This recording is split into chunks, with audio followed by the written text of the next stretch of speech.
Hello students, कैसे हो आप सब लोग। Welcome to Awasthi classes. Awasthi classes में आपका स्वागत है। Myself Amit Awasthi. और जैसे कि हम लास्ट वाला टॉपिक कंटिन्यू करेंगे आज फिर से, जो है हमारा class 11 CBSE board law of chemical combination. Law of chemical combinations में हमने फर्स्ट लॉ जो पढ़ चुके थे वो ऑलरेडी हम पढ़ चुके हैं, law of chemical law of conservation of मास। और उसी को हम कंटिन्यू करते हुए आज हम सेकेंड लॉ पढ़ेंगे, जो कि है हमारा law of definite proportion. Right.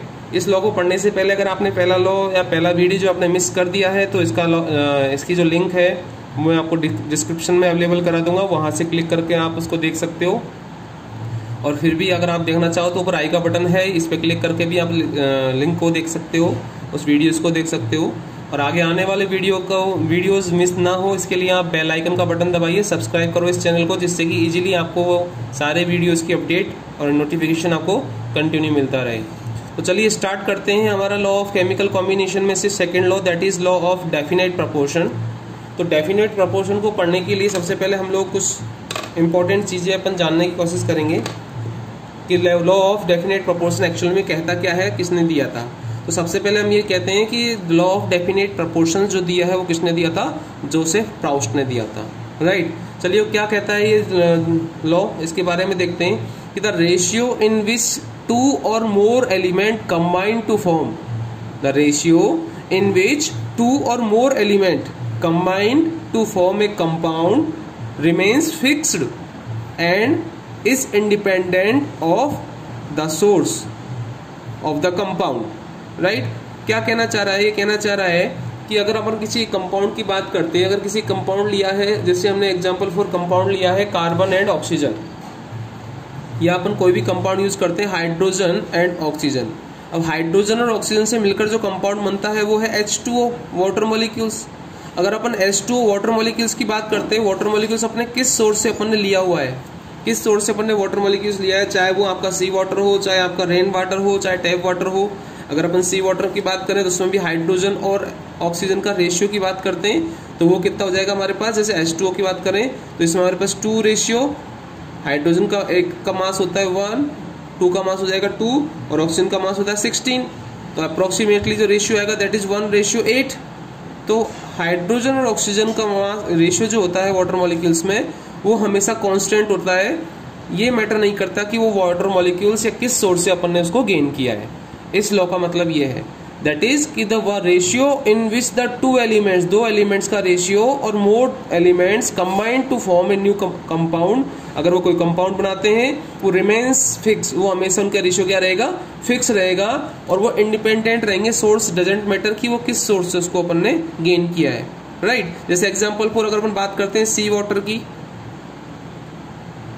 C water में हाइड्रोजन एंड ऑक्सीजन का रेशियो, या हम बात करें रेन वाटर की, रेन वाटर के अंदर हाइड्रोजन और ऑक्सीजन का रेशियो। और अगर वही बात हम करें टैप वाटर की, तो ये अपन ने टैप वाटर से निकाला है वो है हमारा H2O वाटर मॉलिक्यूल्स, उसमें हाइड्रोजन और ऑक्सीजन का रेशियो देखेंगे इसमें। तो आप जब देखोगे तो टैप वाटर में भी हमारे पास हाइड्रोजन रेशियो, ऑक्सीजन का रेशियो जो आएगा 1:8 आएगा। और अगर रेन वाटर की बात करें तो रेन वाटर में भी हाइड्रोजन और ऑक्सीजन का रेशियो जो आएगा वो भी 1:8 ही आएगा। और सेम इसी में भी 1:8 ही आता है। इसका कहने का मतलब ये है कि हमेशा कोई कंपाउंड अगर नया कंपाउंड बनाता है तो उसमें रेशियो हमेशा फिक्स होता है। वो ये मैटर नहीं करता कि वो रेशियो, वो जो सोर्स है वो किस सोर्स से उसको अपन ने गेन किया है। Right. So we can say the ratio in which 2 और more element combine to form a compound remains fix and is independent of the source. किस सोर्स से निकाला है ऐसा ये मैटर नहीं करता, बट उनका जो रेशियो रहेगा इंटरनल मॉलिक्यूल्स का वो हमेशा क्या रहेगा, फिक्स रहेगा। ठीक है, समझ में आया आप लोगों को। चलिए इस पे कुछ एक्सपेरिमेंट करते हैं, कुछ क्वेश्चंस निकालते हैं न्यूमेरिकल्स, उसको प्रूव करते हैं कि ये जो लॉ है वो सही है या नहीं है। राइट। इस पे क्वेश्चंस मैं आपको देता हूं। ये एक एक्सपेरिमेंट है, एक्सपेरिमेंट नंबर 1। इसके according 0.243 gram of magnesium on burning with oxygen yield 0.2 0.403 gram of magnesium oxide. First experiment के अंदर अगर 0.243 ग्राम ऑफ मैग्नीशियम को बर्न किया जाता है ऑक्सीजन के साथ में, तो हमें कितना ग्राम मिलता है? 0.403 ग्राम मैग्नीशियम ऑक्साइड मिलता है। दूसरा एक्सपेरिमेंट, इसमें हमें मैग्नीशियम ऑक्साइड मिला है। दूसरे एक्सपेरिमेंट को अपन बात करते हैं कि अगर मैं 0.182 ग्राम ऑफ मैग्नीशियम को अपन बर्न करता हूं विद ऑक्सीजन के साथ में, विद ऑक्सीजन O2, तो ये हमें मुझे देता है, इट गिव्स 0.302 मैग्नीशियम ऑक्साइड। ये दो एक्सपेरिमेंट है जिसके थ्रू अपन ने मैग्नीशियम ऑक्साइड को निकाला है। मैग्नीशियम ऑक्साइड जो फर्स्ट एक्सपेरिमेंट में उसमें निकला है 0.403, सेकेंड एक्सपेरिमेंट में निकला है अपना 0.302। ये मैग्नीशियम ऑक्साइड डिफरेंट तरीके से मैंने निकाला है। तो देखते हैं कि क्या इनका रेशियो हमेशा दोनों में सेम रहेगा। तो इस रेशियो को देखने के लिए अपन इस लॉ, अगर ये दोनों रेशियो सेम रहते हैं दोनों ही पोजीशन के अंदर, दोनों ही एक्सपेरिमेंट में मैग्नीशियम और ऑक्सीजन का रेशियो, तब इसका मतलब ये हो गया कि हमारा जो लॉ ऑफ डेफिनेट प्रोपोर्शन है वो सही है। चलिए लिखते हैं एक्सपेरिमेंट नंबर 1 की अपन बात करें, यहाँ अपन मैग्नीशियम लिख सकते हैं, ऑक्सीजन, और यहाँ ले सकते हैं अपन मैग्नीशियम ऑक्साइड, राइट। तो अगर मैग्नीशियम की बात करें फर्स्ट एक्सपेरिमेंट में, एक्सपेरिमेंट नंबर फर्स्ट में मैग्नीशियम दे रखा है हमें 0.243 और मैग्नीशियम ऑक्साइड जो निकाला है वो है हमारे पास 0.403। एक्सपेरिमेंट नंबर सेकंड की बात करते हैं हम, एक्सपेरिमेंट नंबर सेकंड की बात हम करते हैं, ये हमारा दे रखा है 0.182 और ये हमारे इधर दे रखा है हमें 0.302, ठीक है। और हमें ऑक्सीजन का निकालना है तो हम according to law of conservation of mass के थ्रू अपन निकाल सकते हैं। कैसे कि मैग्नीशियम और ऑक्सीजन का मास मिलकर ही तो MgO बनाएगा, मैग्नीशियम ऑक्साइड बनाएगा, राइट। तो अगर मैग्नीशियम ऑक्साइड का मास हमें दे रखा है और मैग्नीशियम का दे रखा है तो ऑक्सीजन का निकाल सकते हैं। तो मैग्नीशियम ऑक्साइड के मास में से मैग्नीशियम के मास को अपन क्या करेंगे? सब्सट्रैक्ट करेंगे, तो ऑक्सीजन का मास निकल जाएगा, वो अप्रोक्स आएगा हमारे पास 0.160, ठीक है। और ऑक्सीजन का अगर इसमें मास निकाले, सेकेंड एक्सपेरिमेंट है, वो आ जाएगा हमारे पास 0.120, क्लियर। अब एक्सपेरिमेंट 1 में अपन अगर मास का रेशियो देखते हैं, एक्सपेरिमेंट 1 में अगर मैग्नीशियम और ऑक्सीजन के मास का रेशियो देखते हैं अपन, वो कितना आता है? वो आएगा हमारे पास 0.243, ये मैग्नीशियम का मास दे रखा है, डिवाइडेड बाय ऑक्सीजन का मास कितना है? 0.160। इसका जो रेशियो जो आएगा अप्रोक्स कितना आएगा? 3:2। यस, क्लियर है। चलिए दूसरे एक्सपेरिमेंट में निकालते हैं अपन। दूसरा एक्सपेरिमेंट हमें दे रखा है मैग्नीशियम और ऑक्सीजन का रेशियो अगर हम निकालते हैं तो इसमें मैग्नीशियम दे रखा है हमारे पास 0.182 डिवाइडेड बाई 0.120, ऑक्सीजन का मास निकाल लिया, राइट। इसका जो रेशियो आएगा वो भी हमारे पास अप्रोक्स कितना आएगा? 3:2, जो भी निकल के आ रहा है 3:2। तो देखिए दोनों ही एक्सपेरिमेंट में अलग अलग तरीके से मैंने मैग्नीशियम ऑक्साइड निकाला है, लेकिन दोनों का रेशियो हमेशा क्या रहेगा? फिक्स रहेगा। तो ये एक्सपेरिमेंट क्या हो गया? ये एक्सपेरिमेंट के थ्रू ये लॉ क्या हो गया? प्रूव हो गया कि लॉ एकदम सही है। समझ में आया? चलिए फिर से एक बार रिवाइज कर लेते हैं थोड़ा सा कि द रेशियो इन विच 2 और more element combine to form a compound remains fix and its independent of source, right, of the compound. किस कंपाउंड का कौन सी सोर्स से निकाला हुआ है ये मैटर नहीं करता, उनका रेशियो हमेशा क्या रहेगा? सेम रहेगा। क्लियर है? उसके बेस पे एक्सपेरिमेंट किया है हम लोगों ने। अपने वीडियोस को वापस से रिवाइज करके आप नोट डाउन कर सकते हो, ठीक है, क्लियर, ओके। चलो चलते हैं नेक्स्ट वाले लॉ पे, जो कि है हमारा law of multiple proportion. Law of multiple proportion बहुत ही कंफ्यूजन वाला थोड़ा सा लॉ है, इसको अपन इजीली समझेंगे आसानी से मेरे साथ, राइट। तो लॉ ऑफ मल्टीपल प्रपोर्शन क्या कहता है? लॉ ऑफ मल्टीपल प्रपोर्शन के according when 2 element combine to more than one compound, when 2 elements combine to form more than one compound, then the different masses of one element which combine with fixed mass of the other element bears a small whole number ratio of to one another. Right. ये देखिए कुछ थोड़ा सा confusion वाली definition है, easily समझ में नहीं आएगी, हम लोग थोड़ा धीरे धीरे समझेंगे तो ऑटोमेटिकली चीजें समझ में आ जाएगी। ठीक है, देखिए क्या कहना चाह रहा है, when two elements combine to form more than one compound, कोई दो एलिमेंट्स, लाइक जैसे एग्जांपल 4 मैंने दो एलिमेंट्स लिए carbon and oxygen, when two elements combine to form more than one compound, more than one compound बताइए carbon और oxygen से क्या क्या बन सकता है, कार्बन और ऑक्सीजन मिलकर एक कंपाउंड बना सकते हैं CO2 और एक कंपाउंड बना सकते हैं हमारे कार्बन मोनोऑक्साइड CO। देखिए दोनों का रेशियो कार्बन ऑक्सीजन और ऑक्सीजन दोनों में कार्बन ऑक्सीजन सेम कंपाउंड है, इन दोनों से मैक्सिमम दो कंपाउंड बन सकते हैं और भी बन सकते हैं। तो व्हेन टू एलिमेंट, दो एलिमेंट कार्बन और oxygen combine to form more than one compound, combine to form more than one compound, दो कंपाउंड बन गए हमारे पास carbon dioxide and carbon monoxide, right.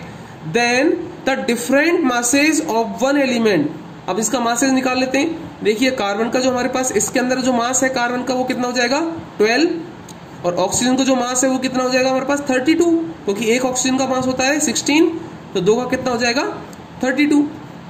ठीक है, और इसमें कार्बन का मास जो निकलेगा वो हमारे पास 12, 12 और ऑक्सीजन का मास इसमें निकालते हैं तो 16। ठीक है, तो अब ध्यान से देखिए, then the different mass of one element, different mass कौन सा है, किसका है, ऑक्सीजन का डिफरेंट मास, यहां पर 32 मास है जबकि यहां पर 16 मास है, right. Masses of one element which combined with fix mass, fix mass किसका है, कार्बन का। देखिए इसमें कार्बन का मास फिक्स है, अगर मैंने कार्बन की मास की बात करें तो CO2 के अंदर कार्बन का मास 12 है और इस CO के अंदर भी कार्बन का मास 12 है, ये फिक्स है।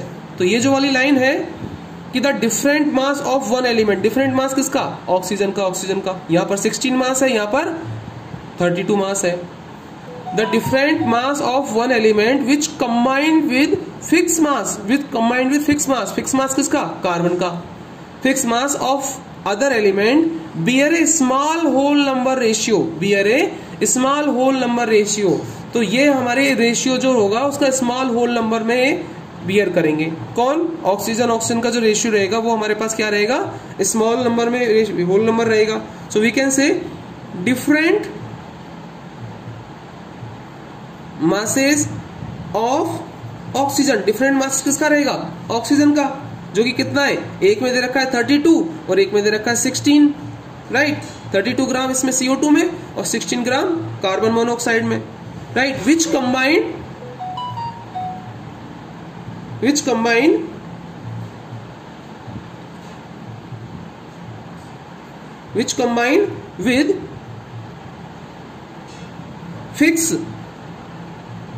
With fix mass of, fix mass किसका है हमारे पास, फिक्स मास ऑफ कार्बन का फिक्स मास है जो कि 12 ग्राम है, तो कार्बन के 12 ग्राम से फिक्स मास करेंगे। A bear a small whole number ratio, 32 ratio है, 32 डिवाइडेड बाई 16, तो कितना रेशियो आ रहा है 2:1, जो कि स्मॉलेस्ट होल नंबर है 2:1। क्लियर है, समझ में आई बात, क्या कहना चाह रहा है कि जब when two elements combine to more than one compound, जब दो एलिमेंट कंबाइंड होकर मिक्स होकर दो या दो से ज्यादा कंपाउंड बनाते हैं, तो उनमें से जो जिसका डिफरेंट मास है वो किसी एक फिक्स मास के एलिमेंट से जब कंबाइंड होता है तो जो डिफरेंट मास का जो रेशियो आएगा वो एक सिंपलेस्ट होल रेशियो नंबर में आएगा। तो सिंपलेस्ट होल रेशियो नंबर में आ गया 32:16 का सिंपलेस्ट होल नंबर आ गया 2:1। क्लियर है, ओके। चलो इसको दूसरे एग्जांपल से और समझते हैं। एक एग्जांपल और लेते हैं हम इसका, कि एग्जांपल है हाइड्रोजन और ऑक्सीजन। देखिए हाइड्रोजन ऑक्सीजन से मिलकर क्या क्या बन सकता है, एक बन सकता है हमारा H2O वाटर मॉलिक्यूल्स, और एक बन सकता है हमारा H2O2 that is hydrogen peroxide H2O2। चलिए इसमें रेशियो निकालते हैं। इसमें जो रेशियो आएगा वो कितना आ जाएगा 2:16, और इसमें जो रेशियो आएगा वो भी कितना जाएगा 2:32, क्योंकि एक 16 ऑक्सीजन का 16 होता है और दो ऑक्सीजन का 32। अब देखिए when two elements combine to form more than one compound H2O और H2O2, more than one compound. Then the different mass of one element, that is 16 and 32, ये क्या हो जाएगा? Oxygen. Different mass of one element which combined with fixed mass of another element, मास किसका fix है? Hydrogen का fix है, right. bear a small whole number ratio to one another, bear a small whole number ratio. So we can say different mass of oxygen, that is 16:32 ग्राम, ठीक है, which combine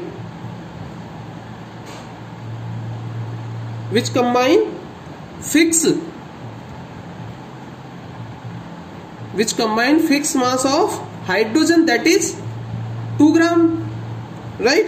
bear a small whole number ratio 16:32.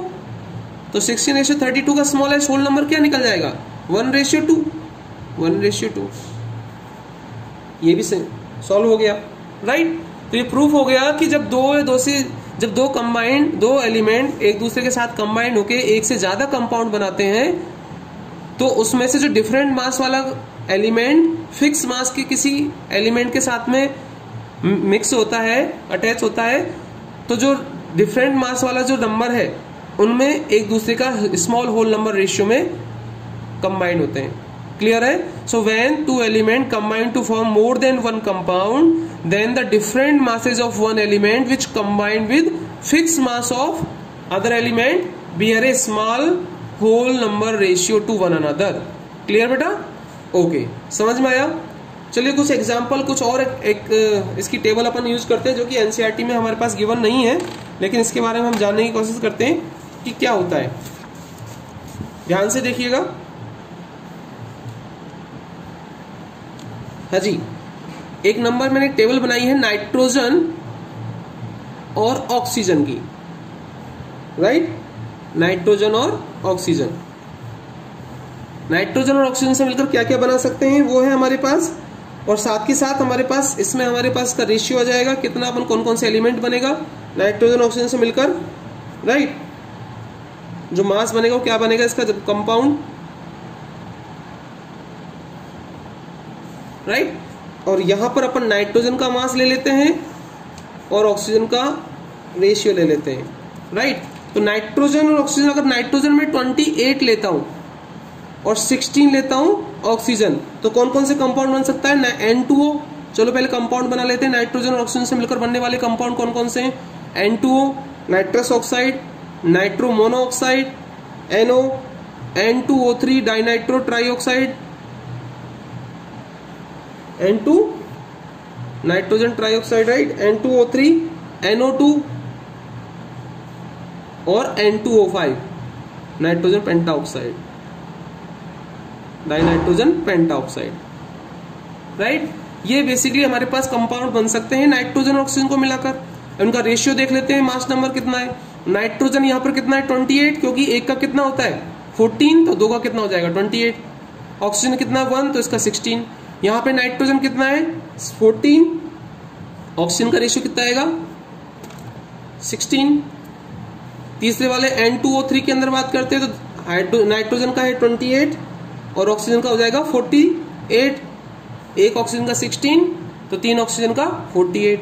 Nitrogen का यहाँ पर 14, एक nitrogen है 14, oxygen यहाँ पर कितना जाएगा? 32. और इसमें हमारे पास 28, नाइट्रोजन 2 का 28 और ऑक्सीजन 5 का कितना हो जाएगा? 80. चलो समझ में आई बात. नाइट्रोजन और ऑक्सीजन का डिफरेंट मास के अकॉर्डिंग रेशियो निकाला है, वो है हमारे पास 28 16, 14 16, 28 48, 14 32 एंड 28 80. समझ में आई बात? ठीक है. अब इसमें से अपन when two elements combine to each other, अभी दो एलिमेंट्स हैं, ये कंबाइन होके मोर देन वन कंपाउंड बनाते हैं, ये मोर देन वन कंपाउंड हो गए. तो इसमें से अगर किसी एक का अपन मास फिक्स कर देते हैं, तो जिसमें मैंने कहा नाइट्रोजन का मास चलो फिक्स कर देते हैं. नाइट्रोजन का मास अगर फिक्स कर देते हैं 28, राइट. तो इसमें ऑक्सीजन की जरूरत कितनी पड़ेगी बेटा? वो 16 ही पड़ेगी, कोई दिक्कत नहीं होगी. ऑलरेडी 18 फिक्स 28 फिक्स किया हुआ है, राइट। इसमें भी अगर मैं 28 फिक्स करूं तो यहाँ पर कितना है 14, तो 14 में एक और ऐड कर दूंगा, इसको 28 कर देता हूं मैं, इसका रेशियो मास। तो इसमें भी ऑक्सीजन का मल्टीप्लाई किससे करना पड़ेगा 2 से, क्योंकि इसको 28 बनाने के लिए मुझे 2 से मल्टीप्लाई करना पड़ रहा है। तो 16 को भी 2 से मल्टीप्लाई करके क्या बनाऊंगा 32। बात समझ में आई। जब नाइट्रोजन को, अगर नाइट्रोजन का मास मैंने फिक्स किया है 28, यहाँ पर 28 ऑलरेडी फिक्स है, तो एज इट इज मुझे ऑक्सीजन उतारना पड़ा। यहाँ पर मुझे नाइट्रोजन का मास 28 फिक्स करना है, जो कि है कितना 14, तो मल्टीप्लाई किससे करूंगा 2 से। जब मैं अगर नाइट्रोजन को मल्टीप्लाई 2 से करूंगा तो ऑक्सीजन को मल्टीप्लाई 2 से करना पड़ेगा, तो ऑक्सीजन का मास भी कितना हो जाएगा 32। ठीक है, यहाँ पर ऑलरेडी 28 है फिक्स मास, कोई दिक्कत नहीं है, तो इसका अपन एज इट इज मास लिख देंगे, वो है 48। बात समझ में आई। अब देखिए वापस से यहाँ पर 14 है, तो मैं मल्टीप्लाई 2 से करूंगा, तो इसको भी मल्टीप्लाई 2 से करना पड़ेगा, राइट। तो कितना हो जाएगा 32 से मल्टीप्लाई करेंगे, दैट इज 64। क्लियर। और सेम इसी तरह से 28 इसका फिक्स मास है, तो मैंने इसका मास कितना लिख दिया 80।